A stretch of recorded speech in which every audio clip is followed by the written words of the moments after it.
દાહોદની અંદર જે મનરેગા કૌભાંડ સામે આવ્યો અને એમની જ અંદર જે મંત્રી બચ્ચુ ખાબડ છે તેમના બંને દીકરાની ધરપકડ કરવામાં આવી અને એ પછી સીધા જ માછલા ધોવાવા લાગ્યા બચ્ચુ ખાબડ ઉપર કે સાહેબને ખબર ના હોય એવું અહીંયા બને જ નહીં અને તેમને જ લઈને હવે ગુજરાતની અંદર વિરોધ થઈ રહ્યો છે। ખાસ કરીને આમ આદમી પાર્ટી આમનો વિરોધ કરી રહી છે। હવે સવાલ એ થઈ રહ્યો છે કે ગુજરાતની અંદર કેટલી જગ્યા ઉપર આવા કૌભાંડ થયા છે, કારણ કે આજે જ્યારે સુરેન્દ્રનગરની અંદર લીંબડીમાં મુખ્યમંત્રી ભૂપેન્દ્ર પટેલ આવવાના છે અને એમના જ કાર્યક્રમમાં આમ આદમી પાર્ટીના અને સુરેન્દ્રનગરના જેટલા પણ આમ આદમી પાર્ટીના કાર્યકર્તાઓ જેમને મળવા જવાના હતા, એમને રજૂઆત કરવા જવાના હતા, એ પહેલા જ એમને ડિટેન કરી લેવામાં આવ્યા છે। નમસ્કાર, આપ જોઈ રહ્યા છો નિર્ભય ન્યૂઝ અને હું છું આપની સાથે રિદ્ધિ। સુરેન્દ્રનગરના લીંબડીની અંદર મુખ્યમંત્રી ભૂપેન્દ્ર પટેલ આવવાના હતા અને એમની જાણ જે આમ આદમી પાર્ટીના કાર્યકર્તાઓ છે તેમને થઈ અને તેમણે એવું વિચાર્યું કે જે રીતે આ કૌભાંડ ચાલે છે ફક્ત દાહોદમાં નથી, આ કૌભાંડ તો આખા ગુજરાતની અંદર છે, તો બધે જ તપાસ થવી જોઈએ। આવી રજૂઆત લઈને જ્યારે તેઓ લીંબડીમાં જવાના હતા, પરંતુ એ જ દરમિયાન પોલીસે છે આ તમામને ડિટેન કરી લીધા છે। ખાસ કરીને રાજુ કરપડા અને જે પોલીસ વચ્ચે ઘર્ષણ થયું છે, માથાકૂટ થઈ છે, એ બાબતે કે જ્યારે અત્યારે ગુજરાતની અંદર આ કૌભાંડ ચાલે છે તો તપાસ થવી જોઈએ। અમે માત્ર રજૂઆત કરવા માટે જવાના હતા અને એ જ દરમિયાન તેમને રોકી લેવામાં આવે છે। એટલે જે રાજુ કરપડા છે તેમની જે પોલીસ છે એમની સાથે પણ માથાકૂટ થઈ છે અને આખી બાબતે તેમની શું માંગ છે તે સાંભળીએ।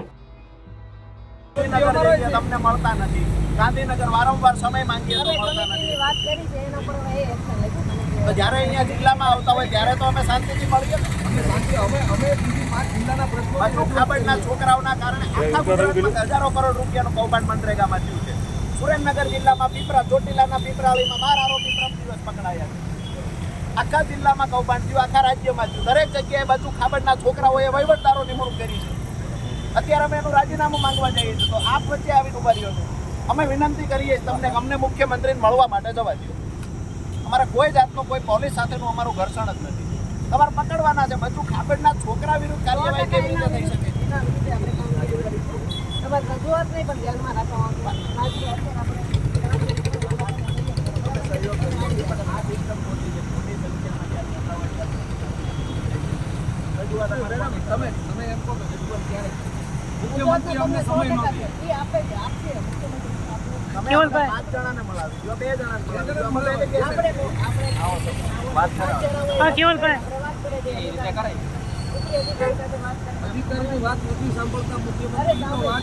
લોકશાહી ઢબે આપણે વાત કરી રહ્યા છીએ, આપણી પ્રણાલી છે લોકશાહીની।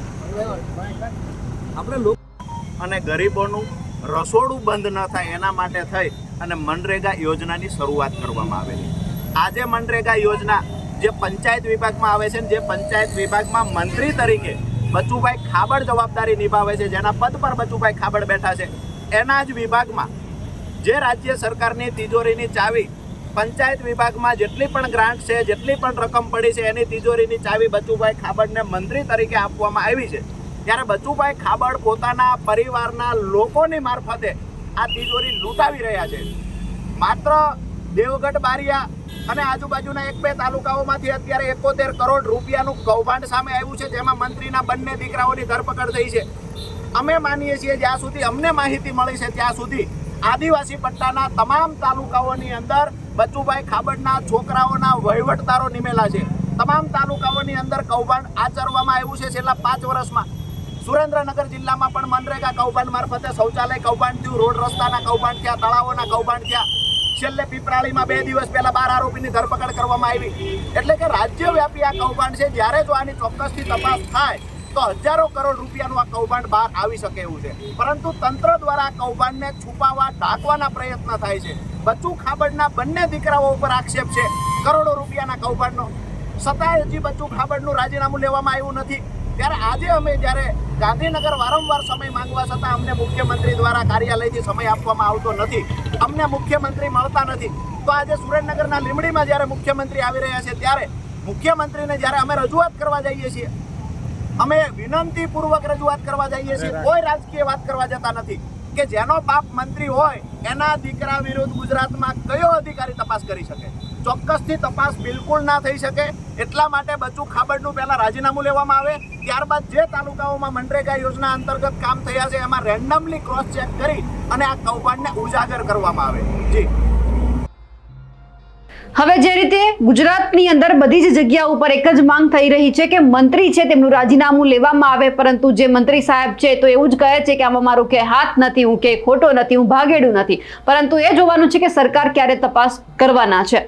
જે રીતે રાજુ કરપડાને અત્યારે અને એમના જે સાથીદારો છે તેમને અટકાયત કરી લેવામાં આવી છે અને ખાસ કરીને તે લોકોની એક જ માંગ છે કે અત્યારે જે સાહેબ છે મંત્રી સાહેબ તેમનું રાજીનામું લેવામાં આવે. તેમને લઈને આપ શું માનો છો કમેન્ટ કરીને ચોક્કસથી જણાવજો. સાથે જ અમારી નિર્ભય ન્યૂઝ ચેનલને લાઇક, શેર અને સબસ્ક્રાઇબ કરવાનું ભૂલશો નહીં. નમસ્કાર.